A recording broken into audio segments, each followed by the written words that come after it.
And that's what I'm doing today. We have a video shoot next week with myself, DJ Muldoon, and Ira Pope Sage, where we're all gonna work on a concept, but in our own way. So we picked a very simple concept in a lot of ways, round convex layering. So that can be done at many different lengths, but the idea is that there's kind of roundness to the layers, vertically, roundness horizontally. And I'm gonna do mine with a razor. So I wanted to kind of play out how I want to approach it. So I'm starting with the outline, as you can see. I've cut a few sections, and then I'm just dropping down the rest of the hair.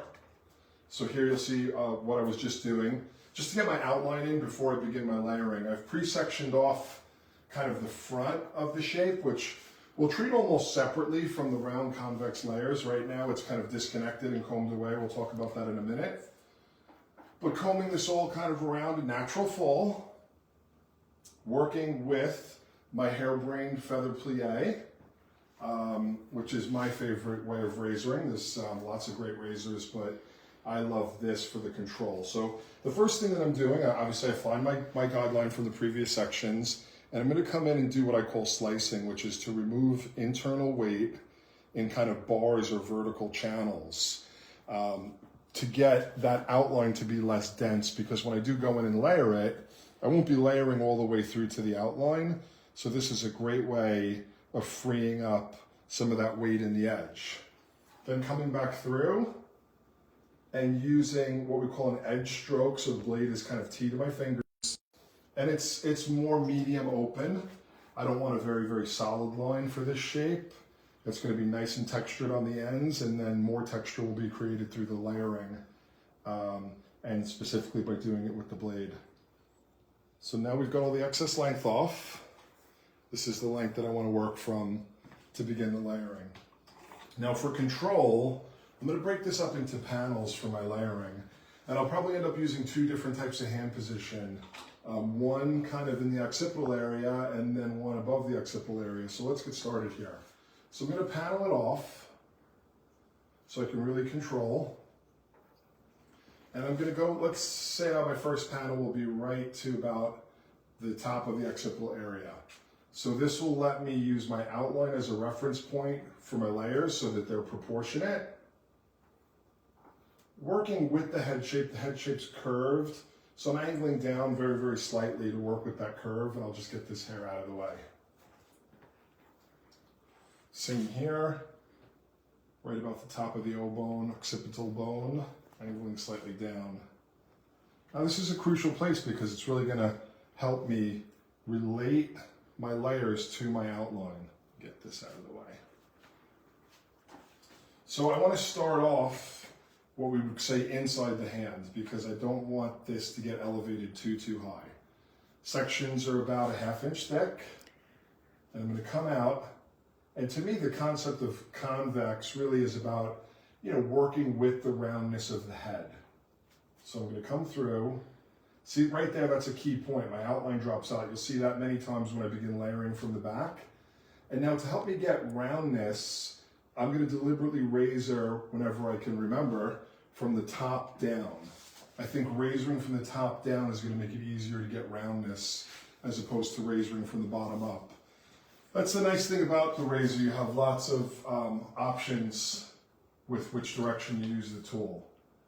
Now, I'm not going to over-direct very, very strongly back to the center. I'm going to work with the head shape a bit more, both vertically and horizontally. I look for my guide. You have to look through the hair. It's one of the challenges with razor cutting. And then when you see it, working through. So right now, I'm not really the head at this point is relatively flat. The really round kind of vertical aspect will start when I get above the round of the head.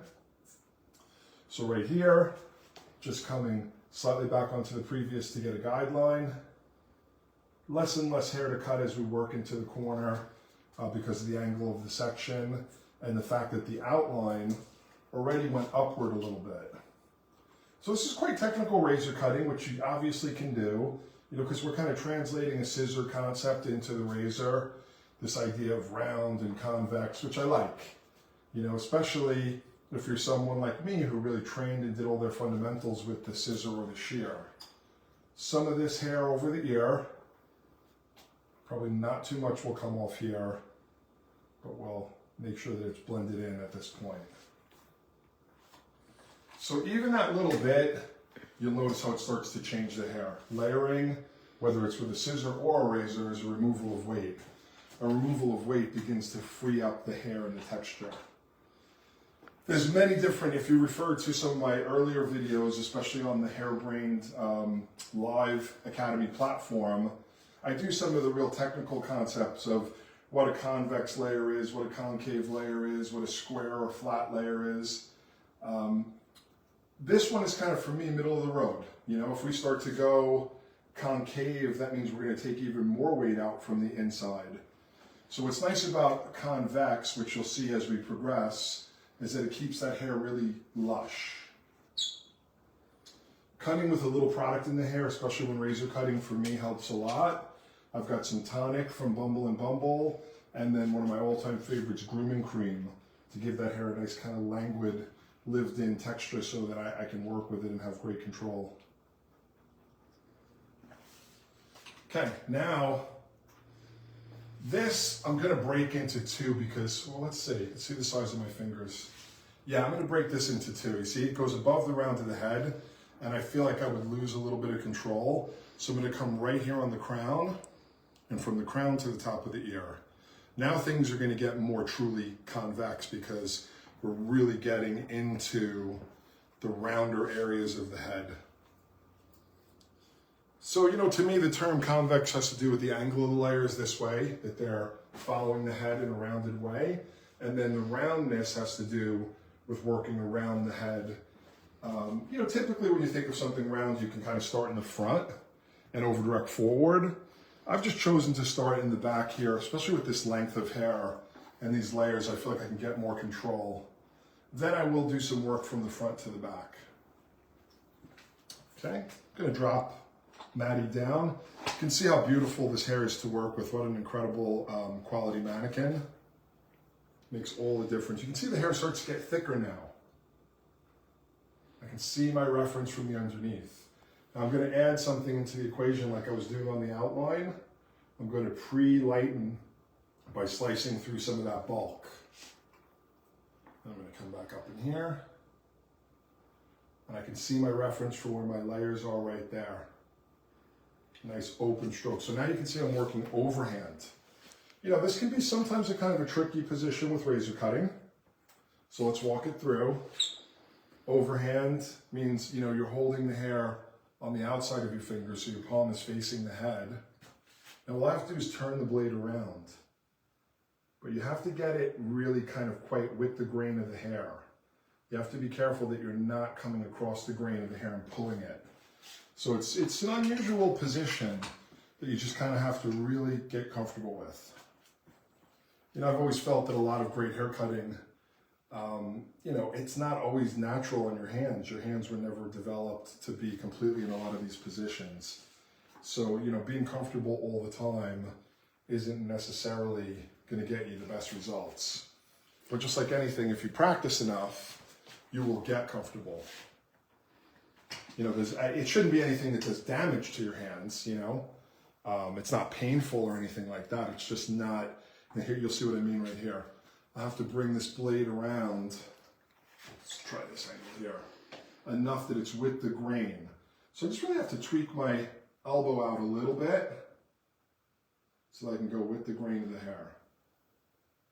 Not much to cut off the ends there, just picking up a little bit of the previous. Again, pivot your section, up. Great tension is important, so using the fine teeth of the comb. And in this case, I've chosen a very deliberate concept of working from the top down. You know, I don't think it's a make or break, but I do think it will encourage the shape to be rounder, taking away a little more weight internally.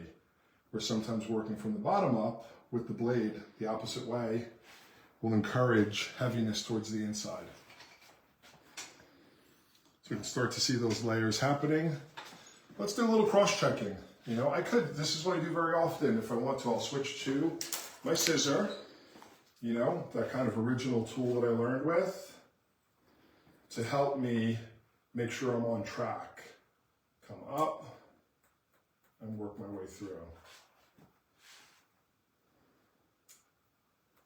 I feel a little heavy on my second side.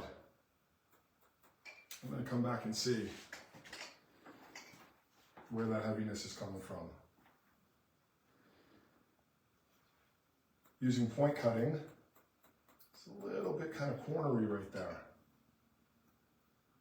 Try to close the scissor on the way out so it stays, you know, truly softer and has more of a razor cut quality. In this corner, let's see, if I need to do more, I'll go back to the razor. Let's just see how much extra weight was there. Body position, a little bit heavier. A little bit more of a corner between the bottom and the previous. Okay, that feels better. You know, if it felt like a lot more than that, I could go back, and we always recommend, you know, go back to the original position, the original tool, but I think we got it now. Step into position. It was just small amounts, but, you know, again, good to check. Also, you know, you have to also check the thickness. Like I'm feeling, I definitely do need to pick up my razor here because this feels like not only was it a little heavier lengthwise, it's a little heavier weight-wise. So let's get another look at these last few sections here. Come in. You know, now that could be you, it could be the hair, could be a combination of both. But the thing is, you know, that happens with truly great hair cutting is you learn how to be honest with what your eyes actually see and what your hands actually feel. And refine. And that's much better. A little bit. Much better. Now we've got this one last little panel here to tie into the convex layering. We comb it back away from the face.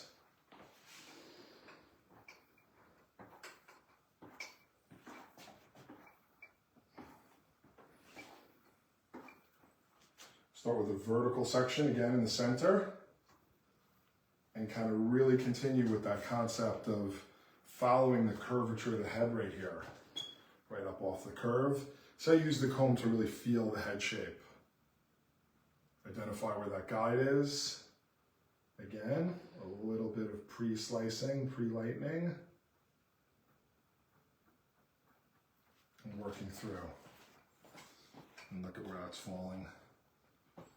Again, this being, you know, brought out from the head and kind of rounded, you're losing some of the weight from the inside, but you're also maintaining a sense of lushness. It's not as much as if you're up here or if you're concave or inverted.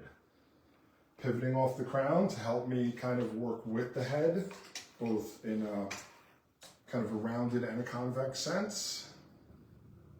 Trying not to overdirect too much onto the previous hair. Lock in. Remove some of that bulk, and then trying to razor from the top in a rounded way.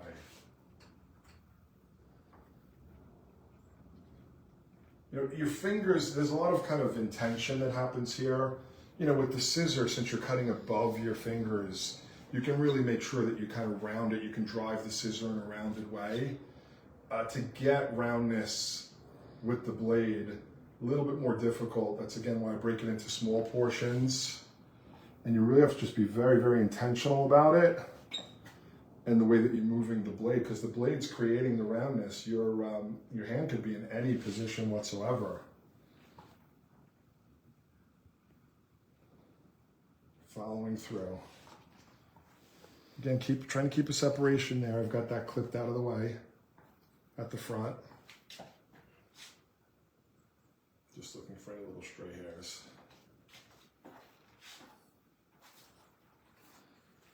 So again, you can see it's definitely layered, but in a lush way. It hasn't been collapsed or, you know, a heavy, heavy removal of weight hasn't really happened here. A good amount, but in a very modest way. So let's get a good position so Kelly can see what's happening. Now we want to pivot again. You know, all the way back to classic hair cutting, when you switch from one side to the other, I almost always try to remember to take an extra fine section for my first section so I can truly see the guide from the opposite side. So that's what I'm reminding myself to do. Otherwise I might get heavy like I did on the underneath sections. And I don't want to, I want to learn from my mistake, not repeat it. Could even stop and just do a little bit of cross-checking before we continue. Yeah, that feels much better. It was not, was building a little bit of excess weight on this side. Just, you know, you don't need to pick up all the hair. Just a little bit from behind and a little bit from underneath. Remember the weight removal. And slicing through. And then of course the visual check. You should be able to see where those layers are falling and how dense they are. And you can see on this beautiful Maddie mannequin, incredible texture, which is really, really wonderful to work with the hair texture where you can really see what layering does to the hair. 100% human hair, ethically sourced by our friends at Pivot Point. So we know not only is it the best, but it's also something that you can feel proud to be working with. Again, last section as part of this kind of layered portion of the cut.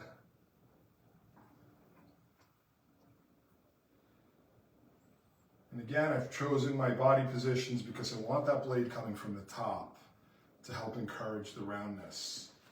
Now again, working with the scissor here to do some checking. Just like anything, you know, if there's a lot that's coming off, something was maybe wrong, you need to go back to your original.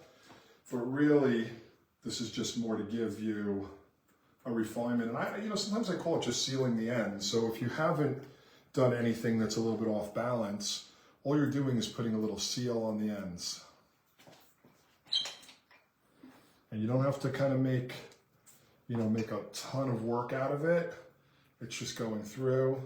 And sometimes the nature of the blade with those deeper strokes is you might get a few kind of thinner or spindly ends.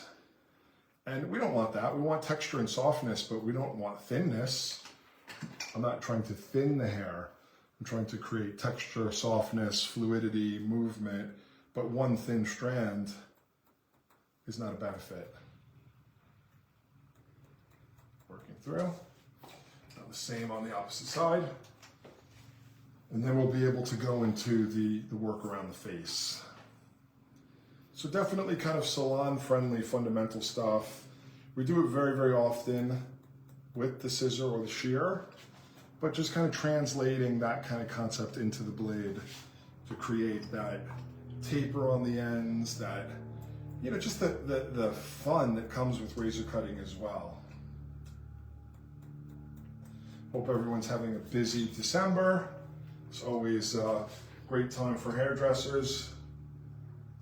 If you're maybe having a little break in the middle of your day, thanks for spending some time with me here. Hopefully we can keep you engaged and inspired. And, you know, just the old school kind of grab and check. And it's not the perfect way to check, but it'll definitely tell you if you're way off. And I'm not. So looking good. You can see the layers. The shape's been created there. Now, there's tons of things you could do from here. I just want to kind of, you know, now that I've got really the convex kind of roundness part put in, I want to do some stuff a little bit fun with the front. One of the things for sure that I've done is just to make sure that this doesn't go too far back. It's just a little drop over the cheekbone. Yeah? You can see I'm working with the new comb clip from our friends at Amplify the Stylist. These will be available very, very soon on hairbrain.pro, hopefully by tomorrow. And these are kind of fun. I'm still getting used to it, but people love them. You just use it like a comb.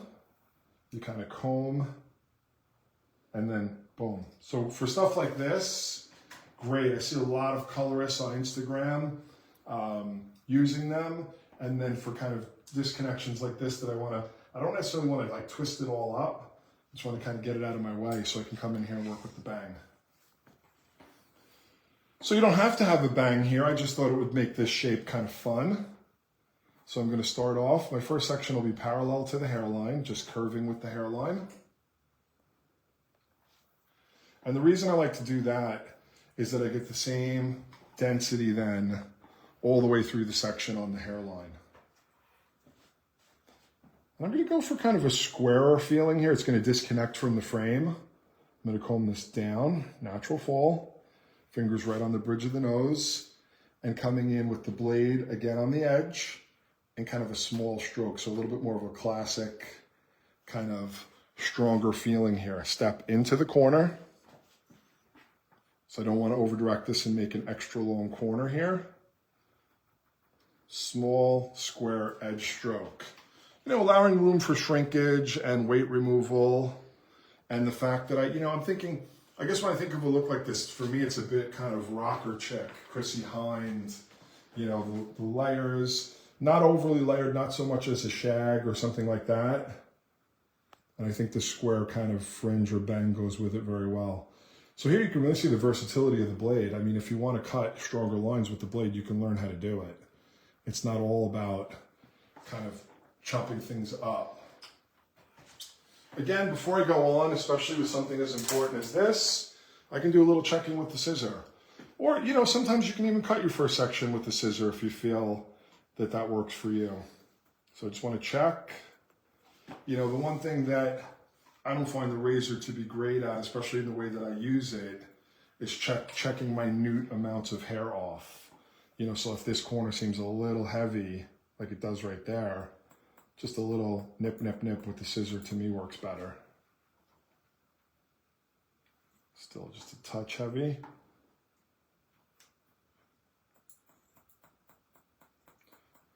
It takes, you know, a certain amount of experience to be really truly honest with yourself. And, you know, it's not about getting something perfect the first time you cut it. I mean, it's almost never happens that way.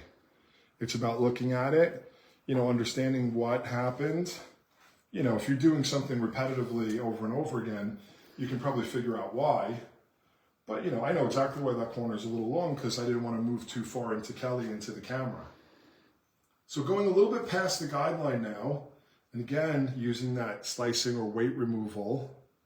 And then even what I'm cutting just a tiny bit longer than what I just cut. It'll really take out some of the extreme harshness that we might tend to get on a freshly cut bang. You know, it has to be really just a tiny bit. You don't want to be like overcutting it by an inch or something like that, but just giving yourself a little room between your fingers and what you just cut. It gives it that really nicely, kind of softly grown out quality. Again, little weight removal and coming through a little bit there. You know, and again, I love that the hair, with razor cutting, one of the things I love is it encourages it to do what it wants to do. I'm someone who just doesn't like to fight hair. I think hair is its most beautiful when it's doing what it wants to do naturally, as long as it's healthy, and we're always trying to keep it healthy.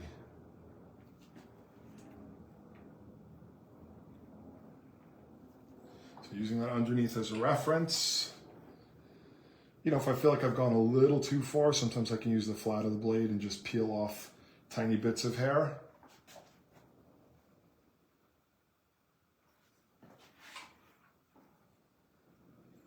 I'm working my way through.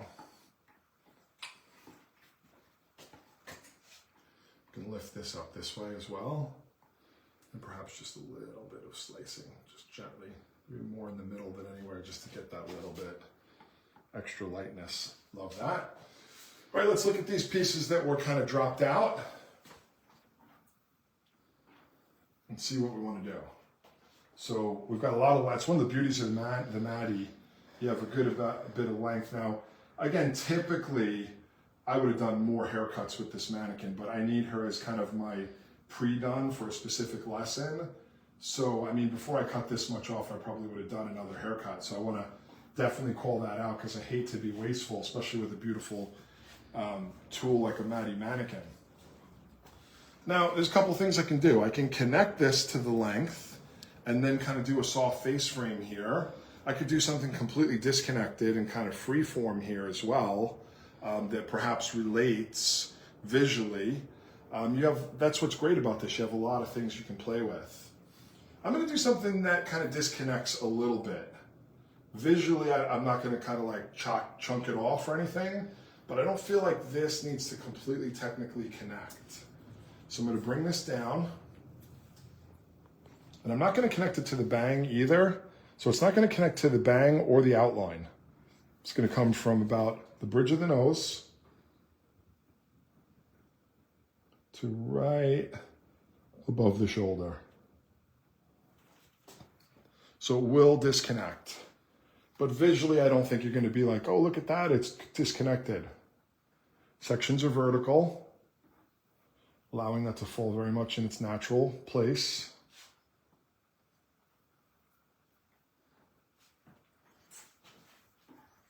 Again, try to comb that hair from the roots. Get a nice smooth combing on it. You know, the razor cut's soft enough to begin with. Now I'm gonna put some slicing in first. Then come back from the tip of the nose, edge of the blade with a nice open stroke, working my way to the edge of the neck right above the shoulder. And I can put, I think, even a little more slicing in here.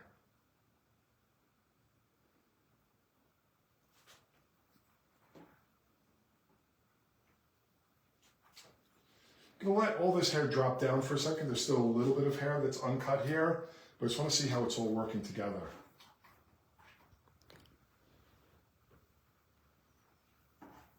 Can even just like, you know, since I'm working pretty much a natural fall with just a little bit of movement forward, I'm gonna keep all this hair free now. Slicing,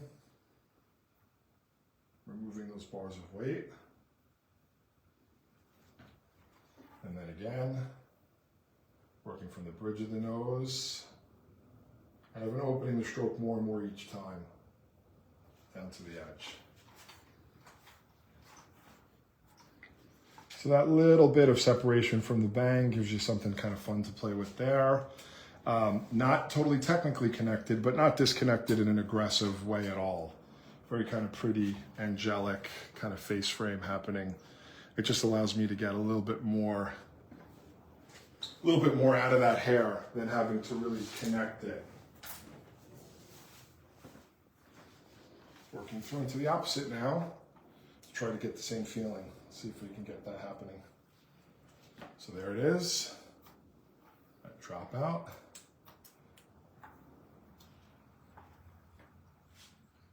Vertical section. Now the product that I have in the hair for me makes such a difference. I almost hate to razor cut without it in the hair. This is, I'm just gonna show it to you because it's an all-time classic, all-time favorite. Grooming cream from Bumble and Bumble. It's kind of almost made for razor cutting. Just puts that moisture, it allows the hair not to dry off too quickly, which, you know, we want to keep hair damp when we're razoring. It's kind of a big part of it. And keep it kind of moist and slippery on the surface. Okay, tip of the nose. We just get, I think this piece might belong to the fringe. So let's just blend that in. Tip of the nose. And a very open edge stroke working down to where we would hit the shoulder. I didn't do a lot of slicing on the first section on the other side. I'm going to do the same here. I want to have some density underneath here as a kind of foundation. Next section.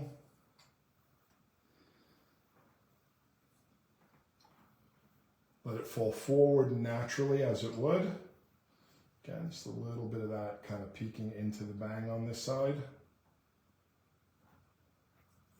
So really just kind of pinching, looking for the underneath line. Coming through. Now doing some slicing first. And then coming through, working from the bridge of the nose, and always just thinking that I'm headed right down to hit the shoulder. So not totally connected, but not aggressively disconnected in any way. We can kind of see here what's happening.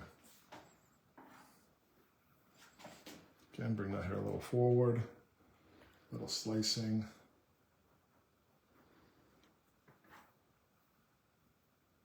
And working through.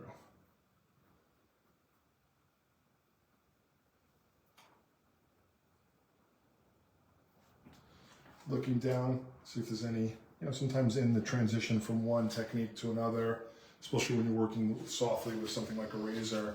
You might find a few little hairs like we did in the bangs. But I mean, look at that. Just to me, it's just so pretty. Kind of timeless. I mean, I think automatically we think kind of 60s, 70s. This could be very Bridget Bardot. One last thing I'm going to do is just kind of make sure these layers, I'm going to come back from behind the ear. I'm going to comb this all over forward. Just because the hair will tend to move around and you've got multiple things happening here. So I'm going to use a little bit of slicing from kind of like where the face frame and the bangs are. So if these layers do fall over, which they will, we want the hair to move and flow. They won't look like thick kind of chunks. They'll just be like nice little tapers. So just using the blade. When you do this, it's like you just break the surface of the hair very, very gently. You don't want to use any pressure or push in a very hard way. You just want to be very, very gentle. Gentle. That's why a sharp blade is so important. So again, here today I was practicing using my Pivot Point Maddie mannequin. Beautiful blonde color, texture, density. Just made my job so much easier and more fun to have great hair. I have to tell you, you know, as someone who's been out many times teaching classes, sometimes people will think, well, hey, I'll save some money and I'll go for the cheaper mannequin because, you know, Pivot Point mannequins, they're high quality, so they're not the cheapest mannequins on the market. But I'll tell you, very often at the end of the day, I think, wow, you know, they would have had such a better lesson if they would have had a great Pivot Point mannequin, because the hair doesn't perform well.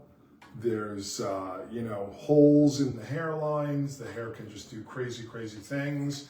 You're almost always apologizing for how badly it looks. You know, it's just focus on the technique.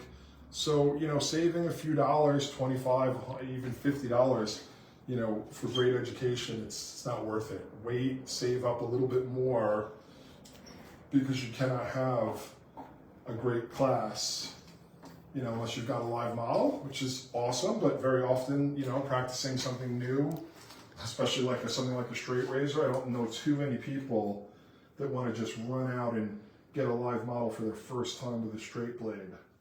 So it can be really great to work on a high quality mannequin. Tripods as well. The Pivot Point Universal Tripod made, for me, all the difference in being able to move and position the head in different ways. So here you can see what I mean by the layers. The hair was layered, but it's still quite lush. You can see the roundness, really.